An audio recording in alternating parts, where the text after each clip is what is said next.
Hey everybody, this is Matt. I'm making a new Heroclix video, and this is probably going to be a small rant, but I haven't picked up the new Battleworld Fast Forces, and I was looking at it this morning, and I have to just say, this is the worst Fast Forces I've ever seen.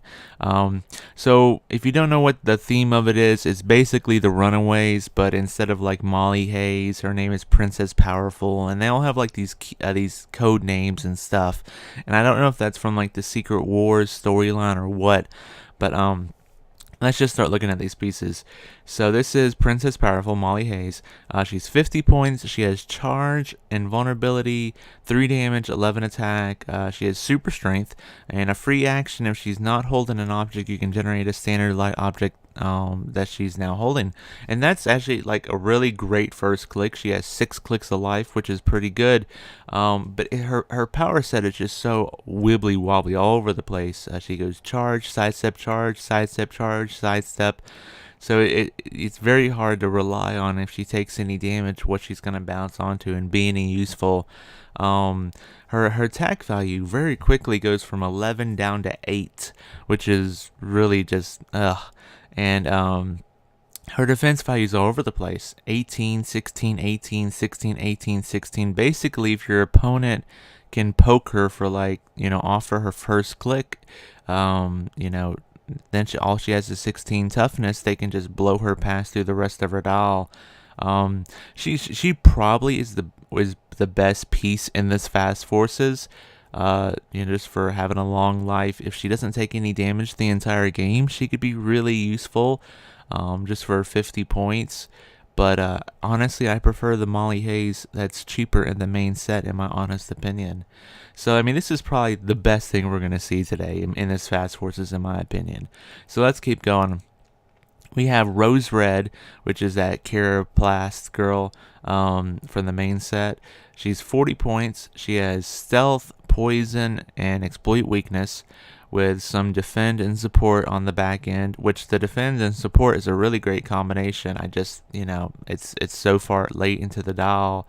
I feel like if she does get hit, she's probably just going to get KO'd. So it's kind of hard to bounce onto that when she has no damage reducers or anything. She has a really interesting trait. The plants listen to me, Smoke Cloud. When Rose Red uses it, if she occupies printed hindering terrain, she may instead generate up to 12 hindering markers. That's pretty nuts. When Rose Red uses poison, characters adjacent up to 3 or more of her Smoke Cloud markers are considered adjacent to her. So it sounds amazing. You're like, wow, I could sit in printed hindering terrain. I could throw down like a whole line of 12 hindering markers. If someone's out there, I could just line up Smoke Cloud all the way to them. I could cover their entire team with Smoke Cloud and then poison everybody, until you realize she has 0 range, meaning that you're going to have to use the minimal range 4 that is with normal Smoke Cloud, meaning that she can only put these 12 hindering markers out 4 squares from where she is at. And that just really, really, really limits you on what you can do with this piece. This is a piece that if you could change her range, if you could give her the sniper rifle construct or whatever and give her a 10 range, she could be really, really interesting just for that Smoke Cloud poison. But her trait is just so handicapped because of her minimal range 4 on her Smoke Cloud. It means if you just stay outside of 4 squares from her, or 5 squares, I guess maybe, she just can't poison you. She just sits there and goes, well, please come closer, please, so I can actually do the only thing I'm actually good at, because you're not going to get up on somebody with a 16 defense and try to exploit weakness them for 1 damage. And they're probably not going to try to get up on you and punch you, because they know if they stay outside of 4 range, you're not doing dilly squat to them. It's one of these pieces that I just feel like it's so sad that they designed the power so poorly, because it's really interesting. She can put down a crap ton of Smoke Cloud, but outside of like maybe helping your own team stay in stealth, there's not much else she can really do unless you really balls to the walls, want to base your opponent's team, give them a turn to kill her, hope she doesn't die, and then push her to put down 12 squares of hindering markers, and then hope that you can poison an entire team and none of them have toughness or invulnerability or invincible or impervious, which is the sad state of poison, that so many pieces have damage reducers nowadays that poison doesn't really do much anymore. So it's such a sad piece that it's almost potentially interesting. It's just not. Then we have Alex Wilder. He has Masters of Evil team ability, so that gives him colossal stamina, which is interesting if you want to, I guess, push over here when you have no powers other than outwit and stealth. Sure. He starts out with leadership, outwit, willpower, incapacitate, and sidestep. Okay, so and then if he outwits you, you can't use leadership or outwit. Or whatever character he outwits can't use leadership and outwit, which is okay. The problem I find is, okay, he has no damage reducers, and he's supposed to get up on you and outwit you from 6 squares out with no damage reducers, not being able to be in stealth, because the main set Runaways all have traded stealth. These do not. So he's basically a sitting duck out there with his 17 willpower trying to outwit you, and all your opponent has to do is just shoot him, and he basically just dies, I would think. His in cap, again, he has 4 range, so he has to be right up on you in order to use in cap. I don't know why they even gave him a 4 range, because in cap has a minimal range 4, I believe, already. I might be wrong about that, but and a big old sidestep. I'm just thinking to myself, like, why would I play this version over the 25.1 that has so many utility powers and has stealth and maybe even sidestep and shape change and just so many much more useful stuff in the main set? I don't understand why they even made this design. It's just. And then once he loses the in cap willpower, he's just you paid 50 points for someone that's just gonna hide in stealth and outwit somebody, and that's about it. It's really, I mean, you can get that for 15 points with a ape Batman bystander. I don't know. It's just Okay. So Lucy in the Sky, she has running shot, 5 range, pulse wave, ESD 3 damage. When she uses pulse wave and targets more than one character, hit characters within 1 square are dealt 2 damage instead of 1. Okay, so if she pulse waves, then her 5 range becomes 3 range. So she can pulse wave a group of people 3 squares out. But she only gets the 2 damage to everybody adjacent if they're adjacent to her. So you literally have to, and this is really weird, you literally have to take advantage of Pulse Wave's ability to be able to do it adjacent, even though it's part of a running shot. And you literally have to run adjacent to your opponent's group and then Pulse Wave in order to get that off. Because the only way they're 1 square away from you is if you're adjacent to them. And that is just, it's stupid. Because who utilizes a running shot pulse wave piece with ESD and then bases their opponent? I don't understand that. I mean, you see a lot of these times people will be like, okay, a running shot, I'll angle it right so I only get this one character, and boom, pulse wave, 3 damage from like 4 or 5 squares out or whatever, 3 or 4 or 5 squares out, booyah. But this whole thing is about getting up on your opponent's group, knowing full well that they can punch her next turn, and she will have no defenses for helping against punching because she has EST. And then she takes any damage, she loses the running shot, and then she bounces onto barrier, which again, what is barrier going to help if you just based your opponent? I don't understand. And then her attack value goes down. I mean, if she's pulse waving, then I guess her damage value doesn't matter at all, so that's fine. It's just, for 60 points, I'm just wondering, like, why would I ever base my opponent to do 2 damage when I could just angle it better with maybe some blocking or in the way or whatever, and just pulse wave somebody for 3. I just don't understand why I would ever use that ability.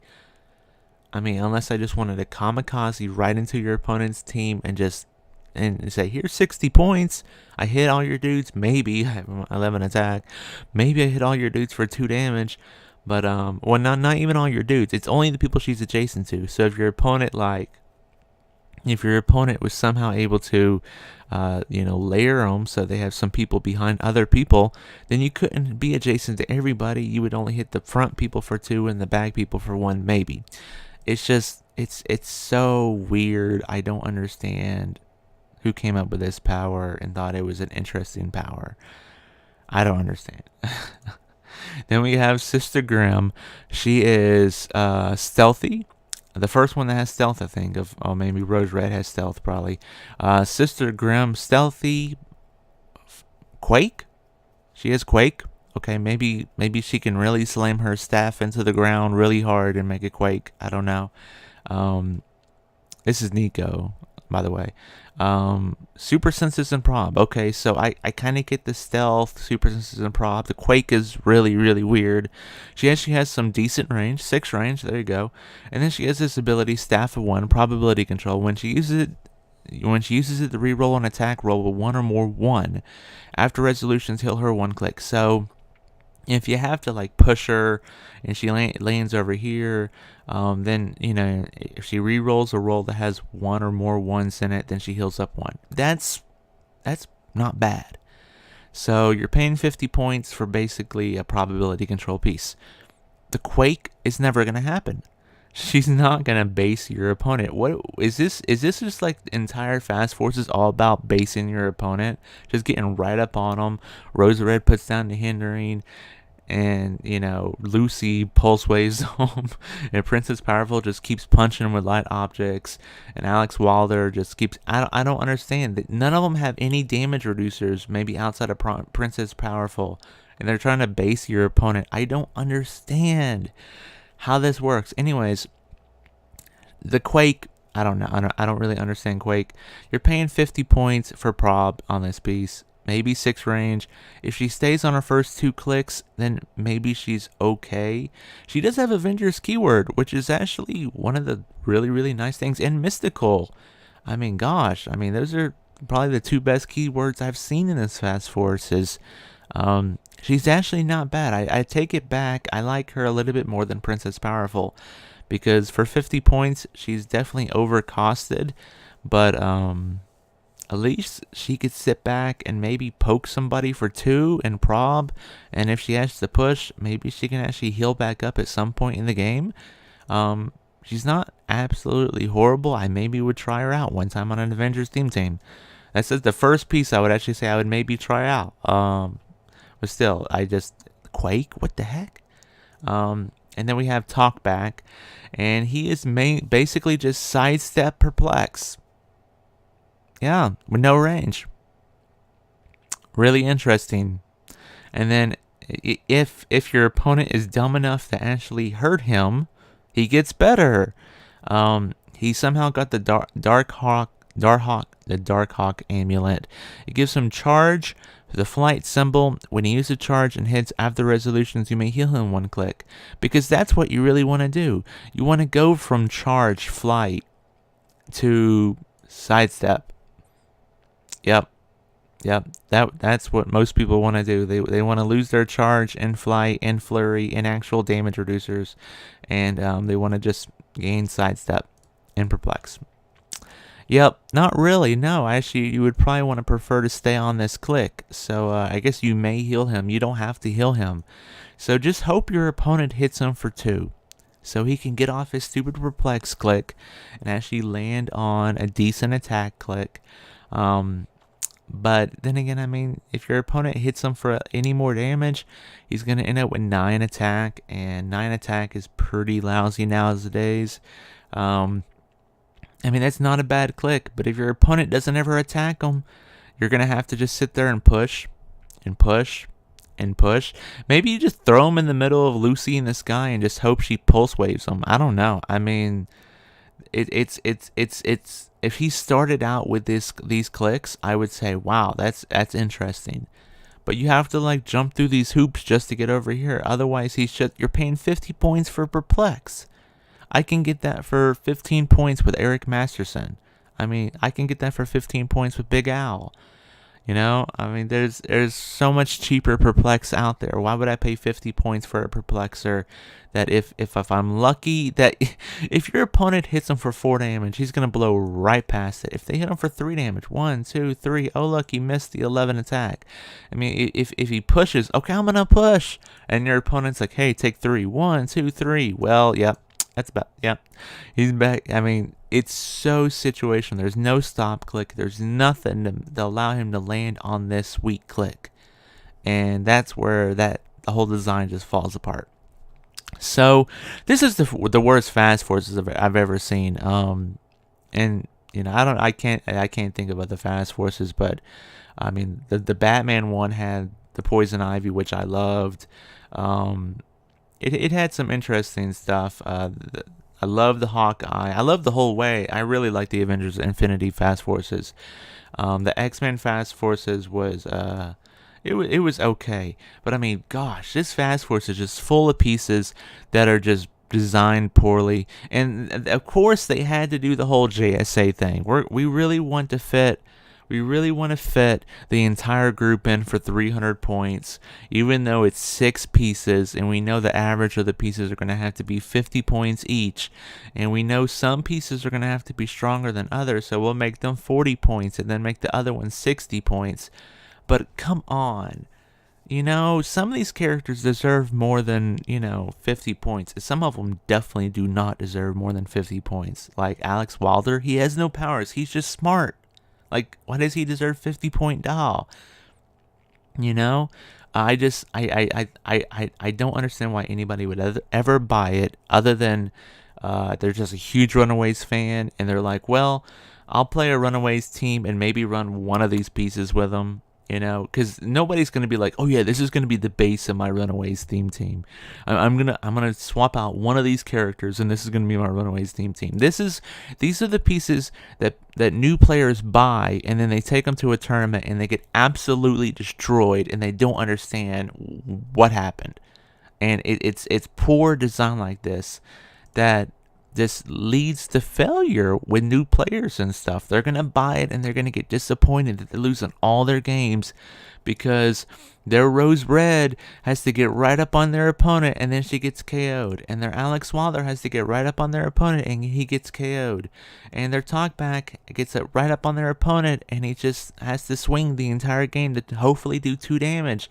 And their Sister Grimm gets knocked off the stealth and then she just dies. And then the Lucy in the Sky gets right up on the opponent and she just gets punched and dies.